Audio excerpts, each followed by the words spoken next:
Good morning, church family. I'm coming to you with an update on how our church is responding to the emergence of 2 COVID positive cases in our church body, as well as to the recent surge in COVID-19 cases both here in Mississippi and in Oktibbeha County. I am grateful to be able to tell you that we have had no further positive cases, nor has anyone that was exposed to either of those 2 individuals become symptomatic over this past week. However, as the staff and elders have talked, as we have prayed, we very much want to be sure that we continue to do what God has called us to do in proclaiming the gospel and making disciples, but that we do that in a way that minimizes the risk of spread as much as possible. That's been our heart all the way through this past 16 months, and that is still our heart as leaders and as elders and as a church. And so, as a result of that, we are going to do a few things over the next 2 weeks that we think will help us to be able to stay safe, but also to fulfill our mission. The first is this.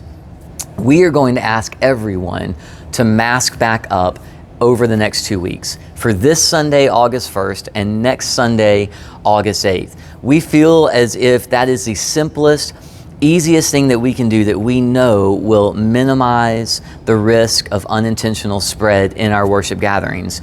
We also know that that's not fun. We also know that it's not comfortable and it's not convenient. However, our hope is that we can do what we have done throughout this past year and say that our comfort and our convenience is not more valuable than us still being able to gather together and do what Jesus has called us to do. So we're going to ask everyone age 6 and up to mask up. We'll have mask out if you need one. We'll have kids mask out if your child needs one, and we'll have hand sanitizer out as well. Now, the second thing that we have done, and you'll notice it as soon as you come in on Sunday morning, is that we have decreased the number of seats in the worship center and increased our capacity in the overflow area in the fellowship hall. Our hope in that is to just re-distance ourselves out a little bit more to help make sure that we're not quite on top of one another. And so as you come in, you'll notice that the seats are spread out, that we have far less, but we also invite you that you are welcome to sit in the overflow, and we are really hoping that that will help in that spread and that will help in that distancing as well.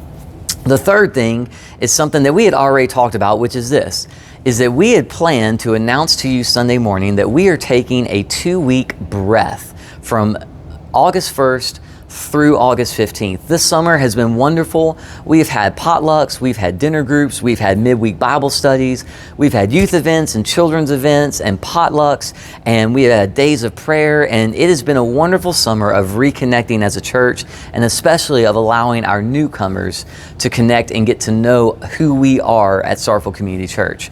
However, it has been much busier than we normally have during the summertime, much busier than we intended for summer to be. And so we had already planned to announce to you that we were going to take a 2-week breath, that after this Sunday night on August 1st, that we were going to only do Sunday morning worship on August 8th. And then that we were going to come back on August 15th and relaunch small groups, relaunch children's ministry, student ministry, but really give you the next 2 weeks to get kids in school, to get ready for the semester to start, and to take just a moment to rest and breathe. We think that that combination, as well as masking over the next 2 weeks, will really help us to mitigate the risk of spread in our church to the point that we're hopeful that by August 15th, these steps are no longer necessary. However, I also want you to hear this. Our concern is not only that we would be faithful to the call of the gospel, but our other concern is that we would be faithful to the call to shepherd you well as a church. And that means putting your welfare ahead of our own comfort. That means putting the welfare of our community above our own comfort. And so we also want you to know that we are going to reevaluate steadily along the next 2 weeks. As elders, we're going to talk and pray. As staff, we're going to talk. As leadership, we're going to meet and talk. And if we believe that there are additional things that we need to do, then we're going to come to you and let you know that. We don't expect everyone to agree. We don't expect any of us to maybe even like some of these things. But church family, you've been so wonderful, and I said this before, but I'm going to say it again, of being supportive and of being willing to come together as a church and say we are going to do whatever it takes so that we can gather together and that we can proclaim the gospel, that we can disciple people to follow Jesus, and we can reach our community.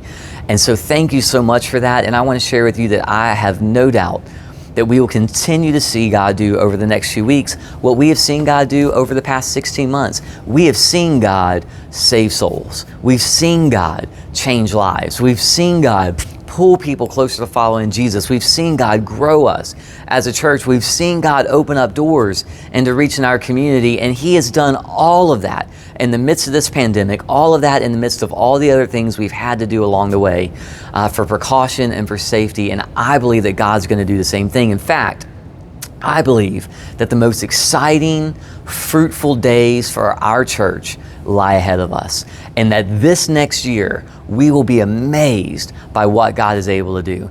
I hope you believe that too. I hope you're excited enough to put your mask on and come join us on Sunday morning.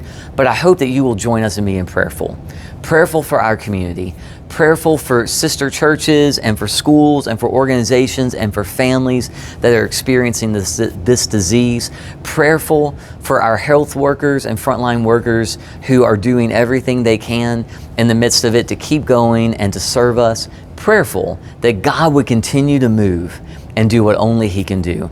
And then I hope also prayerful that this current surge plateaus sooner than we think and begins to decrease sooner than maybe we could hope. Church family, I love you. If you have any questions, don't hesitate to reach out and to ask me and to let me know. But thank you so much for the honor and the privilege of allowing me to be your pastor. I love you. I hope to see you Sunday. Bye.